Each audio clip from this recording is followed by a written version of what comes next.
कोमल अपने पति अभिनव के साथ रहती है। एक दिन अचानक से अभिनव की जॉब छूट जाती है और वो दोनों काफी चिंताग्रस्त हो जाते हैं। पता नहीं कैसे रहेंगे अब हम। अब तो मुझे जल्द जॉब भी नहीं मिलेगी। तुम तो जानती हो ना कोमल, आजकल जॉब मिलना कितना मुश्किल हो चुका है। अभिनव, इस तरह अभी से ही हार मान ली तो कैसे चलेगा? तुम्हें हिम्मत बांधनी होगी और सकारात्मक सोच के साथ आगे बढ़ना होगा, तब जाकर ही सब कुछ ठीक होगा। हाँ कोमल, मैं कोशिश तो पूरी कर रहा हूँ। अभिनव अब नई जॉब ढूंढने लगता है, लेकिन लगातार ढूंढने के बाद भी उसे जॉब नहीं मिलती है, जिस कारण वो अब घर के खर्चे भी पूरे नहीं कर पाता और घर का किराया ना भरने के कारण उसे घर मालिक घर खाली करने को कहता है। क्या? हाँ कोमल, हमें घर खाली करना होगा। अब हमारे पास और कोई रास्ता नहीं है। फिर हम कहाँ जाएंगे अभिनव? संभव भैया के पास। संभव भैया हमें वहां रहने के लिए मनाही नहीं करेंगे, इस बात का मुझे पूरा यकीन है कोमल। लेकिन अभिनव, संभव भैया का तो ठीक है, लेकिन चंदा भाभी, उन्हें गवारा होगा हमारा वहां पर रहना? अब जब तक मुझे कोई अच्छी जॉब नहीं मिल जाती, मैं फिर से लाइफ में सेटल नहीं हो जाता, हमें वहां जाकर ही रहना होगा कोमल। और अगर संभव भैया राजी हो गए तो चंदा भाभी को कोई एतराज नहीं होगा, ये मैं जानता हूँ। ठीक है अभिनव। अभिनव और कोमल संभव के पास अपना सारा सामान लेकर जाते हैं। तभी संभव उन्हें खुशी खुशी रहने देता है, लेकिन उनके वहां आने से चंदा को काफी गुस्सा आता है और अब वो उन दोनों संग बुरी तरह पेश आने लगती है। चंदा भाभी, आपने मेरे और अभिनव के लिए रोटियां नहीं बनाई क्या? आपने मुझे छत का काम सौंप दिया है, इसीलिए मुझे लगा कि आप बना दोगी। कोमल, मैं तुम लोगों की नौकरानी नहीं हूँ, तुम्हें अपना काम खुद करना होगा, समझ गए तुम? मुफ्त की रोटियां मत तोड़ो बैठकर। भाभी, आप ऐसे कैसे बोल सकती हो? बिल्कुल बोल सकती हूँ, क्योंकि ये मेरा घर है, तुम लोगों का नहीं। तुम दोनों बस कुछ दिन रहने आए हो, इसीलिए इस घर को अपना मत समझ लेना। अभिनव, तुम भी जल्दी से अपनी जॉब ढूंढ लो और दफा हो जाओ अपनी बीवी को लेकर यहाँ से। तुम्हारे भैया ने और मैंने ठेका नहीं ले रखा है तुम दोनों को संभालने का। अभिनव और कोमल चंदा के इस बर्ताव को देखकर हैरान और बहुत चौंका रह जाते हैं। चंदा कभी राशन को लेकर, तो कभी काम को लेकर, तो कभी पैसों को लेकर हर तरह से अभिनव और कोमल को ताने देती रहती है। अभिनव, जल्दी से जॉब ढूंढ लो, मैं यहाँ और नहीं रह सकती। भाभी दिन भर आराम फरमाती हैं और मुझसे सारा काम करवाती हैं। मैं उनका अत्याचार नहीं सह सकती। कोमल, बस कुछ दिन और, मैं 100% कोशिश कर रहा हूँ। बस मुझे जल्दी से कोई अच्छी सी जॉब मिल जाए, फिर उसके बाद हम दोनों यहाँ से चले जाएंगे। मैंने कभी सोचा नहीं था कि चंदा भाभी इतनी बुरी होंगी, मन से इतनी मैली होंगी। हालात हर किसी का असली चेहरा सामने ला ही देता है अभिनव। संभव भैया को ये सब पता नहीं चलना चाहिए, वरना वो और चिंता करेंगे हमारी। चाहे कितना भी कुछ क्यों ना हो, भाभी नहीं सुधरने वाली, वो वैसे की वैसे ही रहेंगी। नहीं कोमल, मैं चुप नहीं रहूंगा। भाभी के पति होने से पहले भैया मेरे बड़े भाई हैं। भाभी ने मेरे साथ बहुत गलत बर्ताव किया है, इसलिए आज रात को जब भैया काम से घर पर आएंगे तब मैं उन्हें भाभी की सारी असलियत बता दूंगा, कैसे उनके जाने के बाद वो हमारे साथ बुरी तरह से पेश आती हैं। चंदा कमरे के बाहर से ये सब सुन लेती है। अच्छा जी, तो ये मेरा निठल्ला देवर अब मेरे पति को जाकर मेरी शिकायत करेगा। अब तो ऐसा शिकंजा कसना पड़ेगा जिसके चलते ये दोनों ही खुद फंस जाएं, और मैं अच्छी तरह जानती हूँ कि मुझे क्या करना है। चंदा रात को संभव के सामने रोने का ढोंग करती है। चंदा, क्या हुआ? चंदा, तुम रो क्यों रही हो? संभव, मुझे तुम्हारे छोटे भाई और उसकी बीवी ने खूब सुनाया है। अरे मैंने बस कहा कि 2 दिन तक मैं काम नहीं करूंगी, मेरे पेट में बहुत दर्द हो रहा है। तभी ये कोमल और देवर जी ने मुझे खूब बुरा भला बोला और मुझे मारने की भी कोशिश की। इस कोमल ने। क्या? भाभी, आपका दिमाग ठिकाने पर है ना? ये आप क्या बकवास बके जा रही हो? हमने आपको ऐसा कुछ भी नहीं कहा और ना ही मैंने आपको मारने की कोशिश की है। क्यों संभव भाई साहब को हम दोनों के खिलाफ भड़का रही हो आप? हाँ भाभी, भैया, ये भाभी हमारे साथ बुरी तरह से पेश आ रही हैं और हमें रोज दिन रात ताने देती रहती हैं आपकी गैर मौजूदगी में। हमारा विश्वास कीजिए भैया, हम सच कह रहे हैं। नहीं संभव, झूठ तो ये दोनों बोल रहे हैं। मैं सच कह रही हूँ संभव, मेरा यकीन करो। चंदा, तुम्हें सफाई देने की कोई जरूरत नहीं है। अभिनव, कोमल, तुम दोनों के मुश्किल समय में मैं तुम दोनों का साथ दिया और वही शायद मेरी सबसे बड़ी गलती थी। निकल जाओ मेरे घर से, क्योंकि तुम जैसे झूठे और मक्कार लोगों के साथ मुझे कोई रिश्ता नहीं रखना है।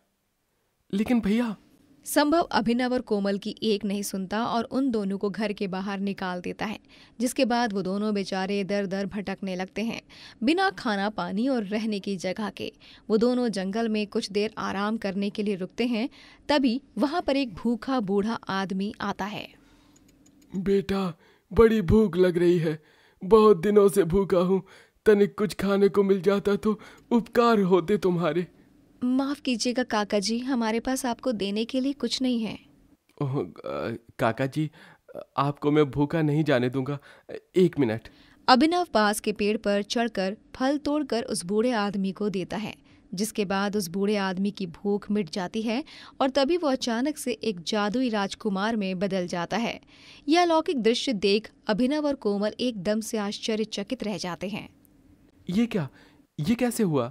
इसका मतलब आपको कोई जादूगर हो? नहीं, मैं एक जादुई राजकुमार हूँ जो जादुई लोक से इस धरती लोक में आया है। मैंने देखा है कि तुम दोनों काफी नेक दिल और अच्छे इंसान हो, इसलिए मैं तुम दोनों की मदद करने आया हूँ। तुम दोनों बेघर और काफी तंगी में हो ना, इसका हल है मेरे पास। तुम दोनों के जीवन की सारी मुसीबतें अब चंद लम्हे में हमेशा हमेशा के लिए दूर होने वाली हैं। क्या? लेकिन कैसे? तभी वो जादुई राजकुमार अपनी जादुई शक्तियों से वहां पर एक जादुई घास का घर प्रकट करता है, जिसमें जाने पर वो अंदर से बिल्कुल किसी महल से कम नहीं होता है। वहां जादू से खाना मिलता है और जो चाहो वो चीज मिल जाती है। हम तो धन्य हो गए। आपका बहुत बहुत शुक्रिया राजकुमार। हाँ राजकुमार, आपका ये बड़ा एहसान हम कभी नहीं भूल पाएंगे। अब कोमल और अभिनव उस जादुई घास के घर में रहते हुए काफी अमीर हो जाते हैं और ऐसे ही एक दिन चंदा उन दोनों को महंगे कपड़े, गहने और महंगी गाड़ी में घूमते देख उनका पीछा करते करते उनके घास के घर के पास पहुंच जाती है। तब खिड़की से झांकने पर उसे पता चलता है कि वो घर बाहर से ऐसा है लेकिन अंदर से एकदम जादुई महल है। ये देख उसे काफी जलन होती है और वो अगले दिन उस घर को जलाने आती है। तुम दोनों को क्या लगा कि तुम दोनों इतने ऐशो आराम में इतनी आसानी से रह पाओगे? चंदा नाम है मेरा। मुझसे आगे अगर किसी ने जाने की कोशिश की तो मैं उस इंसान को और उससे जुड़ी हर एक चीज को बर्बाद करके रख देती हूँ। अब तुम दोनों का ये जादुई घास का घर भी नहीं बचेगा। लेकिन जैसे वो उस जादुई घर को जलाने जाती है, उसे खुद को ही आग लग जाती है और वो जलने लगती है। ये सब जादुई घर के जादू के कारण ही होता है और इस प्रकार अंत में चंदा को अपने बुरे कर्मों की सजा मिल जाती है। गोविंदगढ़ नामक एक गांव में 2 दोस्त रहते हैं जिनके नाम प्रीतम और जयदीप रहते हैं। दोनों एक दिन एक व्यापार शुरू करने का सोचते हैं। यार सच में ये रोज रोज की मेहनत मशक्कत कर करके तो मैं थक गया हूँ। अब बस मुझे कुछ ऐसा करना है जिससे मुझे कम मेहनत करके पैसा मिले, और इसका एकमात्र उपाय है व्यापार। चाहे छोटा हो या बड़ा, लेकिन हम दोनों दोस्त मिलकर एक व्यापार शुरू करते हैं। बोल, देगा ना मेरा साथ जयदीप? प्रीतम, लेकिन अरे मेरे भाई, लेकिन वेकिन वो को मार गोली। मुझ पर भरोसा है ना तुझे? हाँ वो तो है। ठीक है, मैं तुझे पैसे देने के लिए तैयार हूं। तो तय रहा, हम दोनों एक नया व्यापार शुरू करेंगे और वो होगा सब्जियों का व्यापार। गांव के किसानों से कम दाम में सब्जियां खरीदकर हम शहर में ज्यादा दाम में सप्लाई करेंगे, और ज्यादातर हरी सब्जियां। लेकिन किसानों से कम दाम में क्यों खरीदना, जबकि सबसे अधिक मेहनत तो उन लोगों की ही होगी ना। ओफो, तो भी ना यार। अरे व्यापार करने में ये दूसरों के बारे में सोचते समझते नहीं बैठते, दिमाग से काम चलाना पड़ता है, दिल को पीछे छोड़कर। समझा तू? ठीक है प्रीतम। प्रीतम और जयदीप अब सब्जियों का व्यापार शुरू करते हैं और 1 महीने में ही उन दोनों को ही ढेर सारा मुनाफा होता है। जयदीप की बीवी सुलेखा उससे कहती है, जी आज आपको सारे पैसे मिल जाएंगे ना?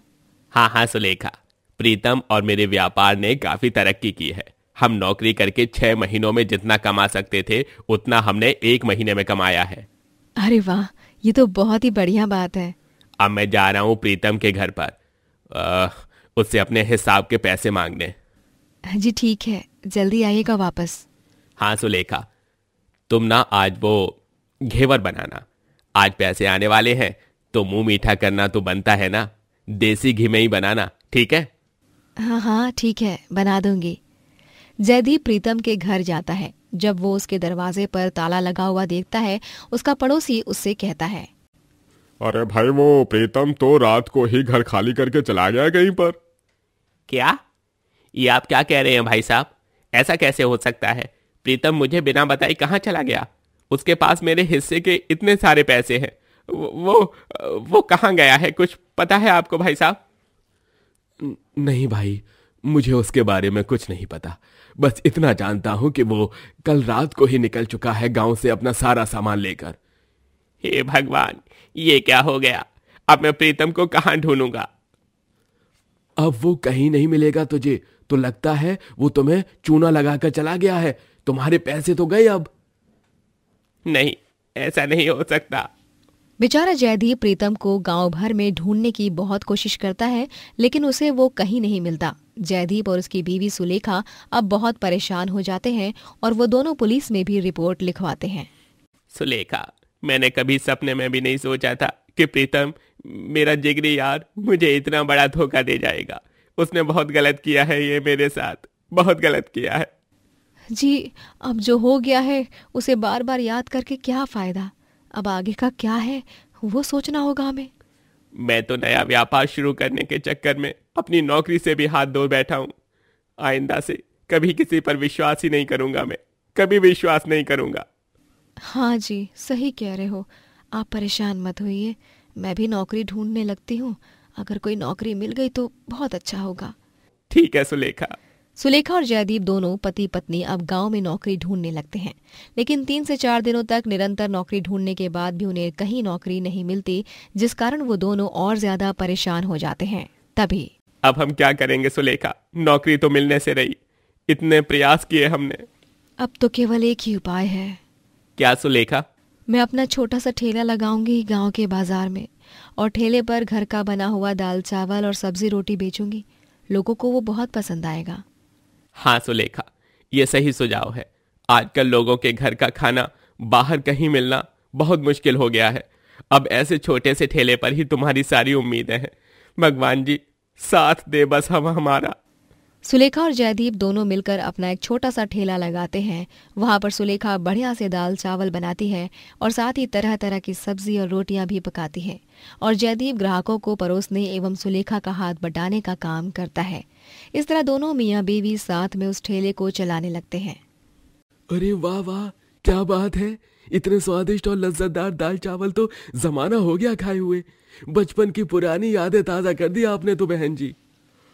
हाँ हाँ, आपके ठेले पर मिलने वाला सारा खाना एकदम जायकेदार और पौष्टिक है।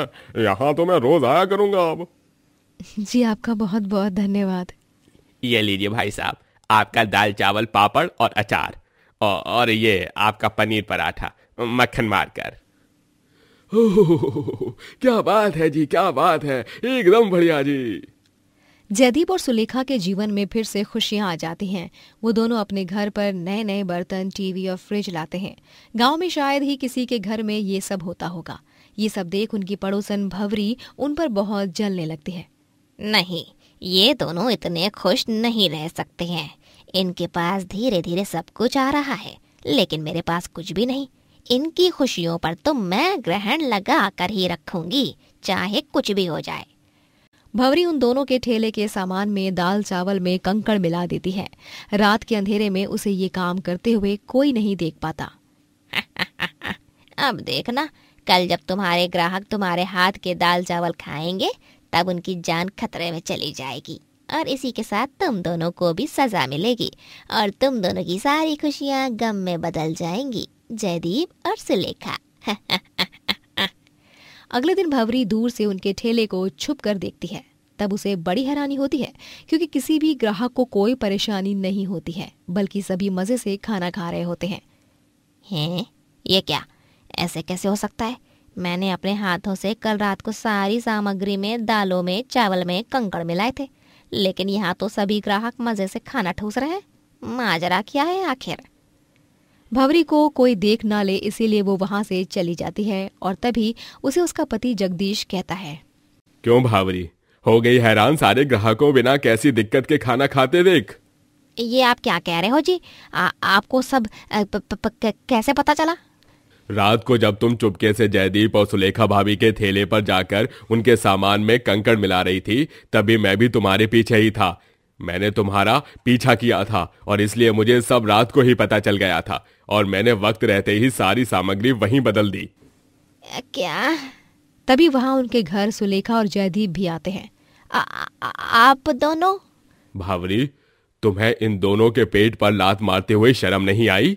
अरे वो ठेला इनकी रोजी रोटी है, तुमने उसके बीच में मुसीबत लाने के बारे में सोचा। भूलो मत, ये दोनों वही जयदीप और सुलेखा भाभी हैं जिन्होंने हमारी एक बार नहीं बल्कि कईयों बार मदद की है और हमारे सुख दुख के साथ ही रहे हैं। पड़ोसियों से भी बढ़कर हैं ये दोनों हमारे लिए। भंवरी के आंखों में आंसू आ जाते हैं और उसे अपने किए पर बहुत पछतावा महसूस होता है। मुझे माफ कर दीजिए जी, मुझसे बहुत बड़ी भूल हो गई। जयदीप भाई, सुलेखा भाभी, मैं हाथ जोड़कर आप दोनों से माफी मांगती हूँ। मुझे माफ कर दीजिए। मैं पता नहीं जलन के मारे क्या कर रही थी, ये भूल गई थी कि आप दोनों कितने अच्छे हैं और आप दोनों ने हमारी कितनी मदद की है। आप दोनों के साथ मैं इतना गलत करने जा रही थी। जो हुआ सो हुआ, लेकिन अंत में आपको अपने किए का पछतावा है, ये जानकर बड़ी खुशी हुई।